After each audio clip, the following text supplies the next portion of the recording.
नमस्कार दोस्तों, good morning. मैं आपका history teacher Randhir Chaudhary Unacademy के इस डिजिटल प्लेटफॉर्म पर वाईफाई स्टडी में आपका स्वागत करता हूं, जो कि अनअकैडमी का ही एक हिस्सा है वाईफाई स्टडी।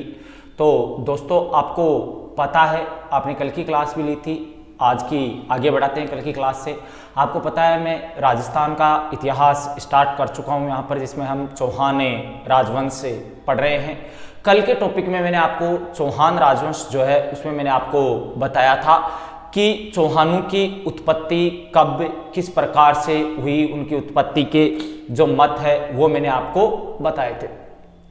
फिर उनके प्रारंभिक क्षेत्र वगैरह पर भी हमने चर्चा की थी, उनसे कैसे कैसे क्वेश्चन बनेंगे, कहाँ कहाँ से कैसा कैसा क्वेश्चन आ सकता है, वो सारी चर्चा मैं आपके साथ कर चुका हूँ। आज हम हमारे इसी टॉपिक को आगे बढ़ाते हैं और करवाते हैं चौहानों के पहले शासक के साथ आपकी मुलाकात। चौहान राजवंश जो है दोस्तों, इस चौहान राजवंश का संस्थापक जिसे कहा जाता है वो है वासुदेव चौहान।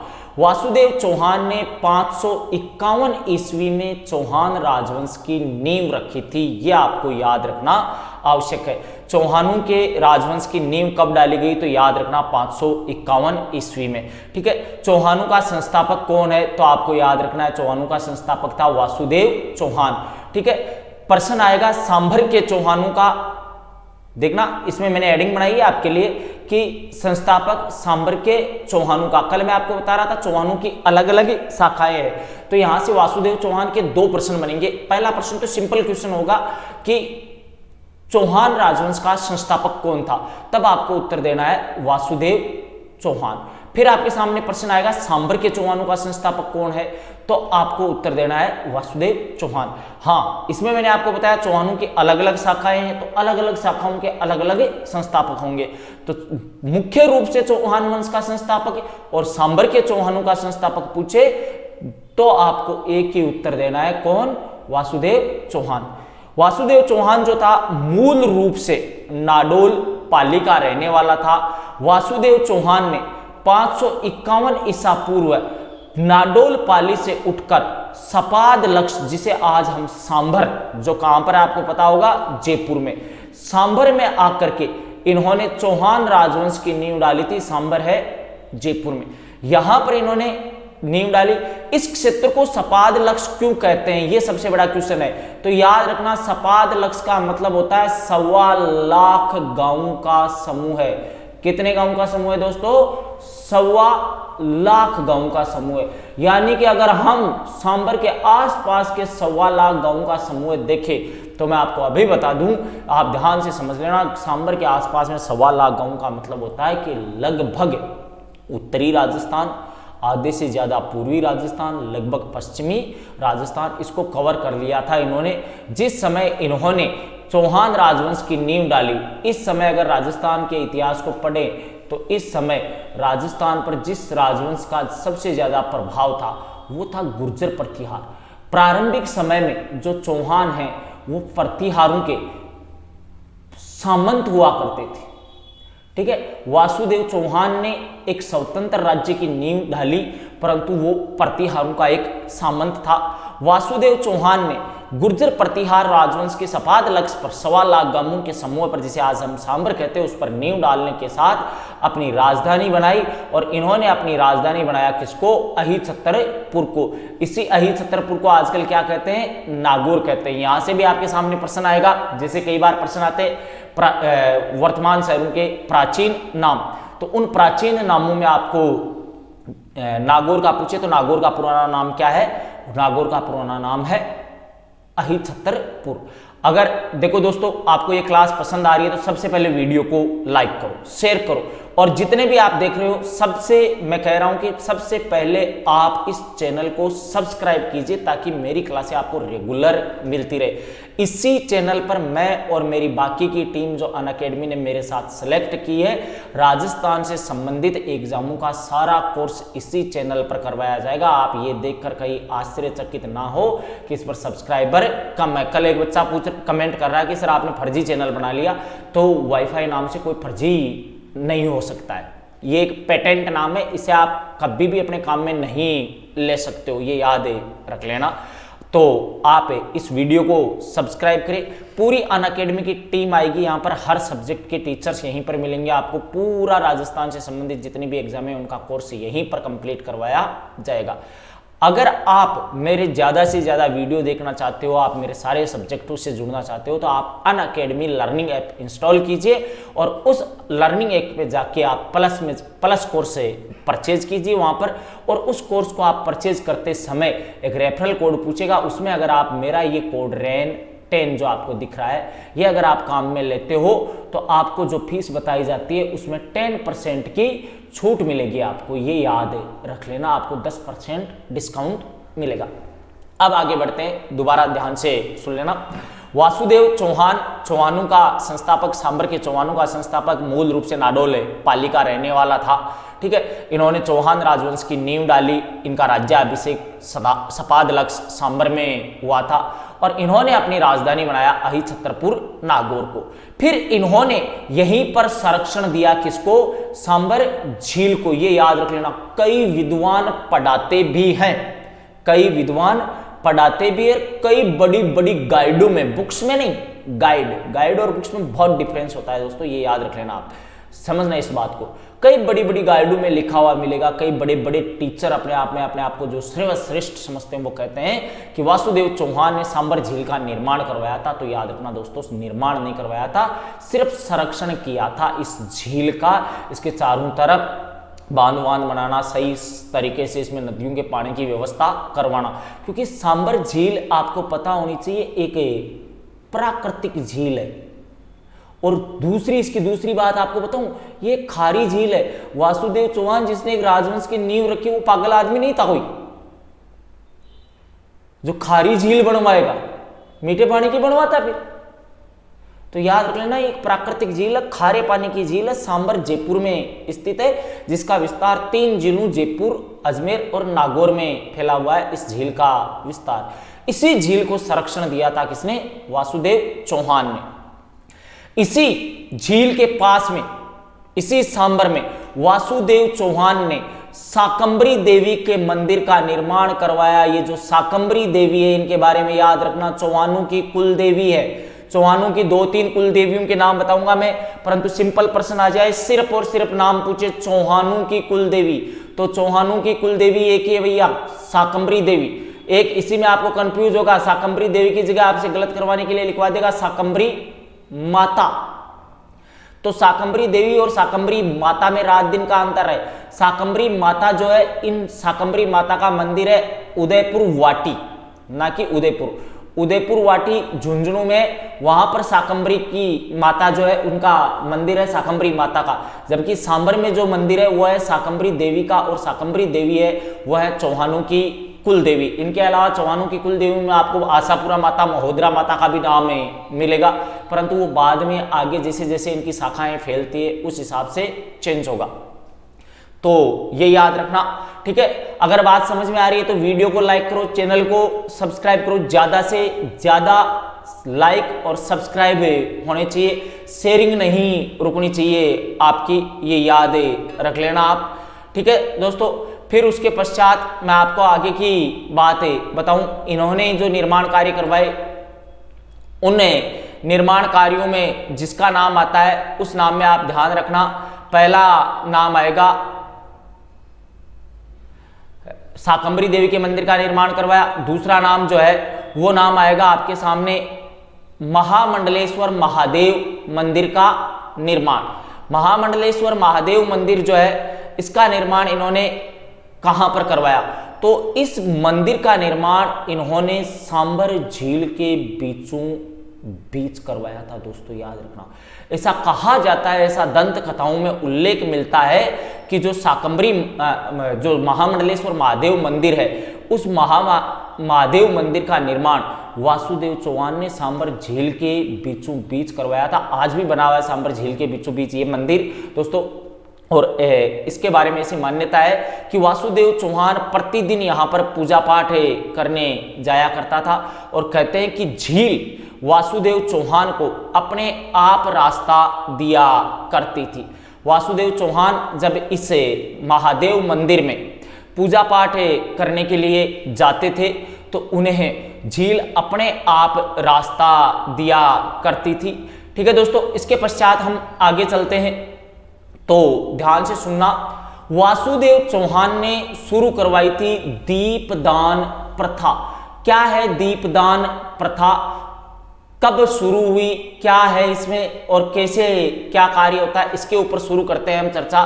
तो ध्यान से सुनना, वासुदेव चौहान ने दीपदान प्रथा प्रारंभ करवाई थी। दीपदान प्रथा क्या है तो उसके बारे में ध्यान से सुनना। किसी भी व्यक्ति की मनोकामना पूर्ण होने पर, मनोकामना आप जानते हो ना, हम जो इच्छा रखते हैं, आप में से कई बोलते हैं हे बालाजी महाराज मेरे को काम करवा दिए, तेरे नारियल चढ़ाऊंगा, तेरे 2 फेरी मारूंगा, तो वह चीज ही मनोकामना था, वो काम पूरा हो जाए। किसी भी व्यक्ति की मनोकामना पूर्ण होने पर किया जाने वाला कार्य। इसमें होता क्या है, मनोकामना पूर्ण होने पर क्या करते हैं, आधा कटा हुआ जो नारियल होता है, आधे कटे हुए नारियल में जौ के आटे का, यव, जौ को ही बोला जाता है यव, जौ के आटे का दीपक बनाकर उसे प्रज्वलित किया जाता है और उसे पानी में बहा दिया जाता है। ये दीपदान महोत्सव, दीपदान त्योहार कब मनाते हैं तो याद रख लेना, ये त्योहार प्रत्येक कार्तिक पूर्णिमा को मनाया जाता है। कब मनाया जाता है, प्रत्येक कार्तिक पूर्णिमा को मनाया जाता है।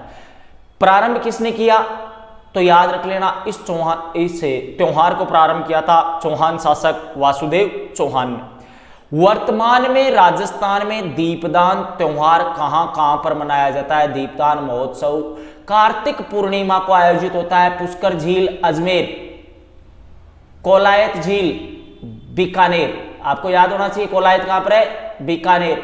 इसके अलावा झालावाड़ में चंद्रभागा में, चंद्रभागा जहां पर एक बहुत बड़ा मेला आयोजित होता है कार्तिक पूर्णिमा को। पुष्कर में इस दिन राजस्थान का सबसे बड़ा मेला लगता है। कोलायत में भी बहुत बड़ा मेला लगता है, कोलायत झील के किनारे कपिल मुनि की तपस्या स्थलीय कोलायत, आपको पता है।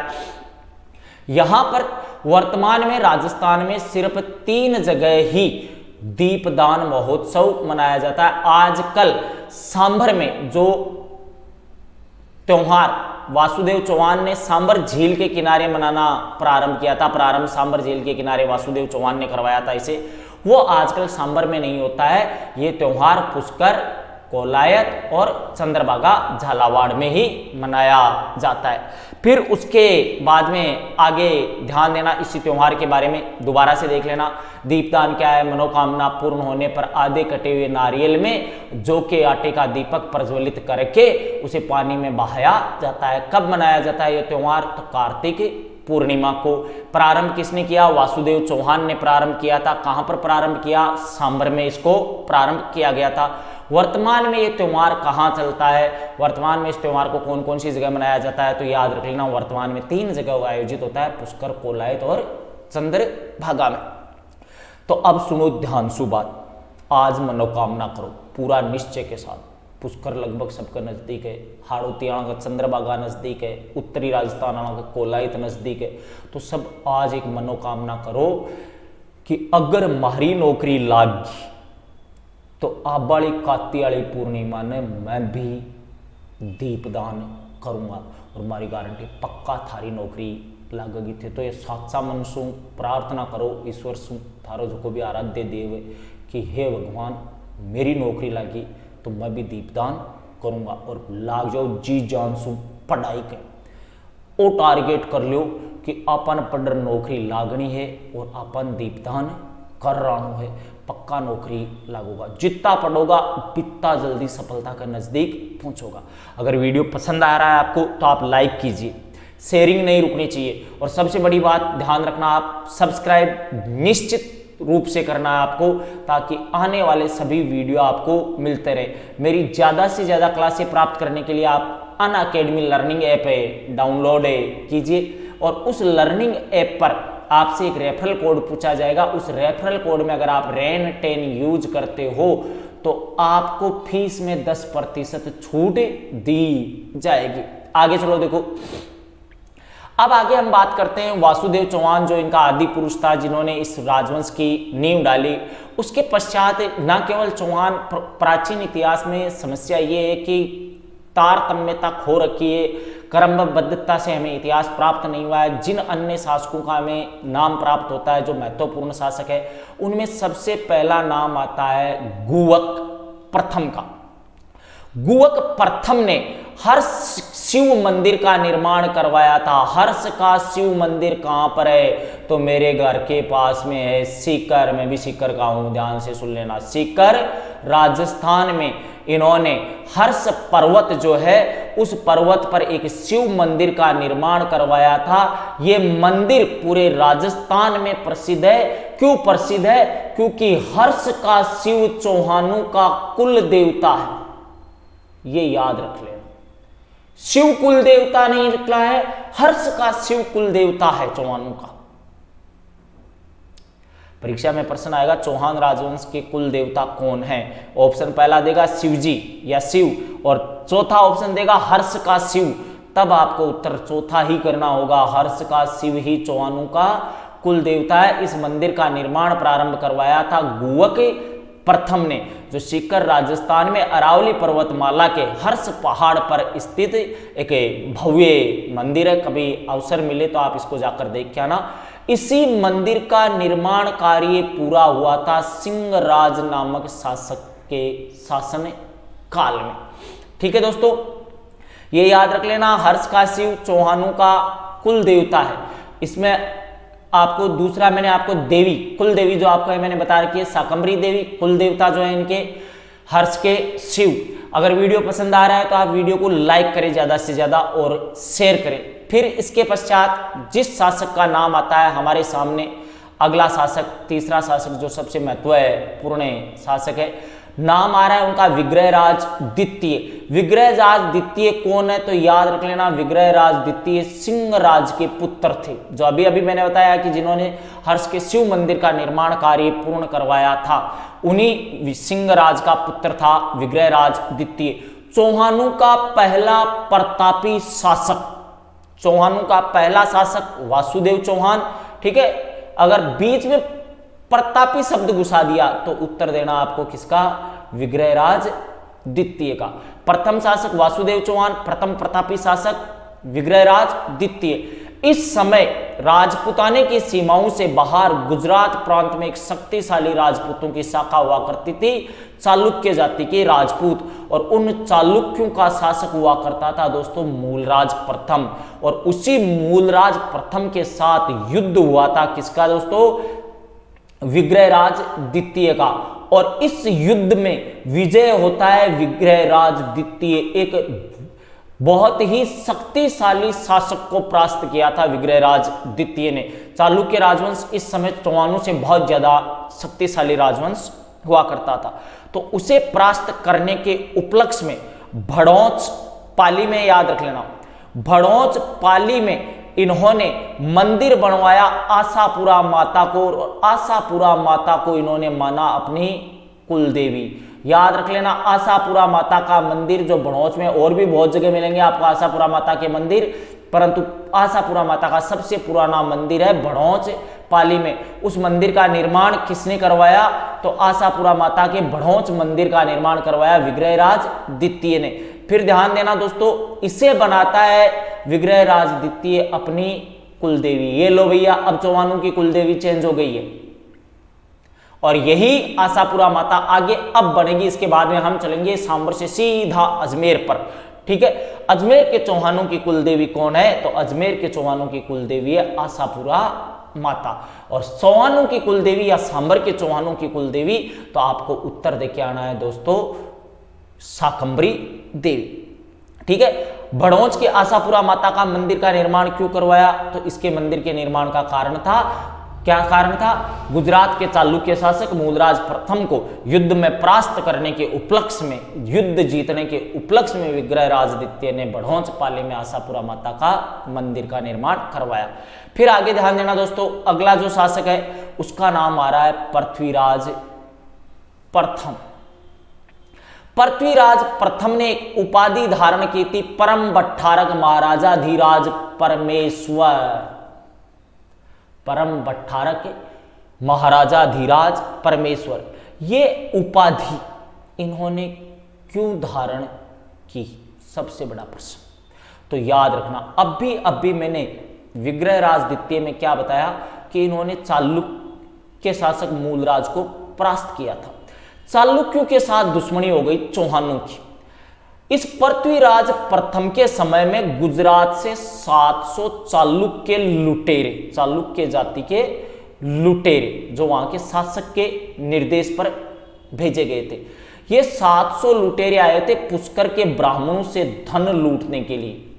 पुष्कर राजस्थान का तीर्थराज, वहां के ब्राह्मणों से ये धन लूटने के लिए आए थे। और पृथ्वीराज प्रथम जो है, इस व्यक्ति ने एक ही रात में इन 700 लुटेरों का काम तमाम कर दिया था। और इन 700 लुटेरों का काम तमाम करने के पश्चात इन्होंने उपाधि धारण की परम भट्टारक महाराजाधिराज परमेश्वर की। आज का सिस्टम ये था हमारा। अब एक बार इसको पूरा रिपीट करना आप, जहां से हम शुरू हुए। कहां से शुरू हुए आज हम? वासुदेव चौहान। वासुदेव चौहान ने चौहानों की नींव डाली। चौहान राजवंश का संस्थापक कहा जाता है। 551 ईस्वी में सपादलक सांबर में नींव डालता है। अहिछत्रपुर को अपनी राजधानी बनाता है वासुदेव चौहान। स्वयं वासुदेव चौहान नाडोल पाली के रहने वाले थे। इन्होंने सांबर झील को संरक्षण दिया। इसके अलावा इन्होंने सांबर में अपनी कुल देवी शाकंभरी देवी के मंदिर का निर्माण करवाया। अपने आराध्य देव महामंडलेश्वर महादेव के मंदिर का निर्माण करवाया। इन्होंने ही सांबर में दीपदान प्रथा प्रारंभ करवाई थी, जो वर्तमान में 3 ही जगह चलती है। पूरी जानकारी मैं आपको दे चुका हूं। पसंद आ रही है या नहीं आ रही है कमेंट सेक्शन में जाकर जरूर बताएं। वीडियो को लाइक करें। आप जितना लाइक करेंगे, जितने कमेंट्स करेंगे, जितने सब्सक्राइब बढ़ाएंगे, उतना ही मुझे इंटरेस्ट आएगा और उससे चौगुने इंटरेस्ट से पढ़ाऊंगा आपको। ठीक है, बात यह है कि जियान को थे देशु बियान को मेरकना सु लेसु। ठीक है, थे लाइक नहीं करसो, सब्सक्राइब नहीं करसो, मारा आउ जैसी कोई मतलब को नहीं। तो मैं भी परफॉर्मेंस हूँ कौन पढ़ा सकूँ। काल कई कर्या सर मजो को नहीं आ रहे हो, तो मजा की बात यह है बेटा, मजो कोई का बाप को गुलाम को नहीं आवे तो आवे, नहीं को नहीं भी आवे। और मेरो वो मानू है कि मजो आवे को नहीं, मजो लियो जाया करे। ठीक है, तो मजो लो, इंटरेस्ट लो, बोई थार लो गुरु जी रणधीर चौधरी। ठीक है, थोड़ा सा व्हाइट बोर्ड को नहीं पीछा थे, सब्सक्राइबर बढ़वाओ। मैं अनअकैडमी को कहूँगा कि मुझे स्क्रीन ला के दो। अब मारो तो थाना पता डोल कोनी का मैं 6 लाख रुपया दे के स्क्रीन लगवा लूँ। थे मारो सपोर्ट कर छो, पर सब्सक्राइबर व्यू लाइक बढ़ाऊगा तो अपना आप आ संस्था जिसमें मैं जुड़ रहा क्यों आप भी देखेगी कि आदमी मेहनत कर रहे, एक आप फॉलोवर भी ज़्यादा, एक आप फैन भी बढ़िया, और बढ़िया फटा, और ज़्यादा लोग जुड़े, ये लेकिन कुछ खर्चों करो।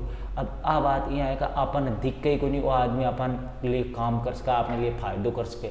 आपने घर कोई मेहमान आवे, अपन आ लगे को काम कोई नहीं, आपने बिना आप पानी को पूछा। और जी थोड़ी बहुत ये लगे ने कि वो अपरला छोरा की सगाई करा देगो, तो बिना आप खीर हलवो बना के खिलाते। तो वो सिस्टम है। मैं काम को लागसू तो स्क्रीन भी लागसी, बोर्ड लागसी, शानदार तरीका से पढ़ाया। पर यहाँ आज की आज अपन बार गोड़ो मचा दिया, अभी तो कोई फायदा को नहीं। इसलिए ज़्यादा से ज़्यादा लाइक, ज़्यादा से ज़्यादा शेयर, ज़्यादा से ज़्यादा सब्सक्राइबर।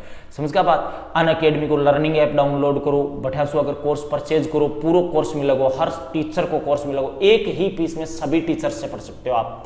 ठीक है, हिस्ट्री के हजारों टीचर मिलेंगे आपको वहाँ पर। मेरे वाले पसंद नहीं आ रहे, किसी की भी पढ़ लो, अलग फीस नहीं लगेगी, एक बार जो लगी वही लगेगी। एक एक टीचर के हजारों, एक एक सब्जेक्ट के हजारों टीचर मिलेंगे। एक टीचर का चार्ज देना है, पढ़ना सबसे, जिससे अच्छा लगे उससे पढ़ो। वो अगर डाउनलोड करते हो और उसकी डाउनलोडिंग के दौरान जो रेफरल कोड पूछते हैं उसमें ये रेन 10 काम में लोगो, तो आपके लिए इतना फायदा करवा रहा हूँ कि ये 10% डिस्काउंट भी आपको मिलेगा। अब देखो आगे चलते हैं अपन। दीपदान प्रथा शुरू करवा दी वासुदेव चौहान ने। फिर इसी राजवंश के हम अन्य महत्वपूर्ण शासकों की बात करें तो इस राजवंश के अन्य महत्वपूर्ण शासकों में नाम आता है गुहक प्रथम का, जिन्होंने हर्ष के शिव मंदिर का निर्माण करवाया। हर्ष का शिव मंदिर सीकर में अरावली पर्वतमाला के हर्ष पहाड़ पर बना हुआ है। हर्ष का शिव चौहानों का कुल देवता है। इस मंदिर का निर्माण कार्य पूरा हुआ सिंहराज के शासनकाल में। फिर इसी में आगे आता है नाम जिसका वो आता है विग्रहराज द्वितीय, जो चौहानों का पहला प्रतापी शासक था और इसने चालुक्य, गुजरात के चालुक्य शासक मूलराज प्रथम को युद्ध में पराजित करने के उपलक्ष्य में भड़ौच पाली में अपनी कुलदेवी आशापुरा माता के मंदिर का निर्माण करवाया था, जो कि चौहानों की कुल देवी है। ये याद रख लेना आप। थोड़ा सा ये आपको दिखेगा नहीं क्योंकि मेरे सर के पीछे आ गया, नाम तो सुनाई दे रहा ही है। मैं अगली क्लास में ध्यान रखूंगा कि मैं इस साइड पे यहाँ पे लिखूं। ये थोड़ा समझाते वक्त मैंने ध्यान नहीं दिया, तो ये याद रख लेना। यहाँ पर मैं दोबारा लिख देता हूँ आपके लिए। मूलराज प्रथम जो है उसको परास्त करने के उपलक्ष्य में भड़ौच कहाँ पर है दोस्तों, तो याद रख लेना पाली में। वहां पर इन्होंने, किन्होंने, विग्रहराज द्वितीय ने अपनी कुलदेवी आशापुरा माता, चौहानों की पहली कुल देवी है शाकंभरी देवी, और अब मनाते हैं आशापुरा माता को, ठीक है, उसके मंदिर का निर्माण करवाते इस युद्ध को जीतने के उपलक्ष्य में। फिर नाम आता है पृथ्वीराज प्रथम, जिन्होंने परम भट्टारक महाराजा धीराज परमेश्वर की उपाधि धारण की थी। कारण ये था कि 700 लुटेरे आए थे चालुक्यों के पुष्कर के ब्राह्मणों को लूटने को, और उनको मार करके ये उपाधि धारण की थी। तो ये तो था आज का मैटर। अब आगे क्रमबद्ध तरीके का इतिहास अब प्राप्त होगा। पृथ्वीराज प्रथम के पश्चात जो शासक आएंगे उनका क्रम प्राप्त होगा कि कब शासक बना, कब मृत्यु हुई, पूरी एक एक डिटेल मिलेगी। ये जो शासक है इनका पूरा तारतम्यता, क्रमबद्धता से हमें नहीं मिलता है। ये इनके साथ ही नहीं, प्रत्येक राजवंश में होगा कि प्रारंभिक समय का इतिहास क्रमबद्ध तरीके से नहीं मिलता है। अब जो शासक आएंगे वो हम पढ़ेंगे क्रमबद्ध तरीके से। अगर ये क्रमबद्ध तरीके से आपको पढ़ना है तो सबसे पहले चैनल को आप सब्सक्राइब कीजिए और कल की क्लास का इंतजार कीजिए। आज की क्लास कैसी लगी कमेंट जरूर कीजिए। अगर क्लास अच्छी लग रही है तो सबसे पहला ध्यान देना है आपको, क्लास को लाइक करना है, शेयर करना है, सब्सक्राइब करना है, और सब्सक्राइब के पास में बेल आइकन का बटन है, उस बटन को दबाकर ऑल पर टिक कर दो, ताकि जैसे ही किसी भी प्रकार का इस चैनल का कोई भी घटनाक्रम हो उसका नोटिफिकेशन आपके मोबाइल पर तुरंत छप जाएगा। कल फिर मिलते हैं दोस्तों, ठीक है। Thank you, good morning, Ram Ram, bye bye.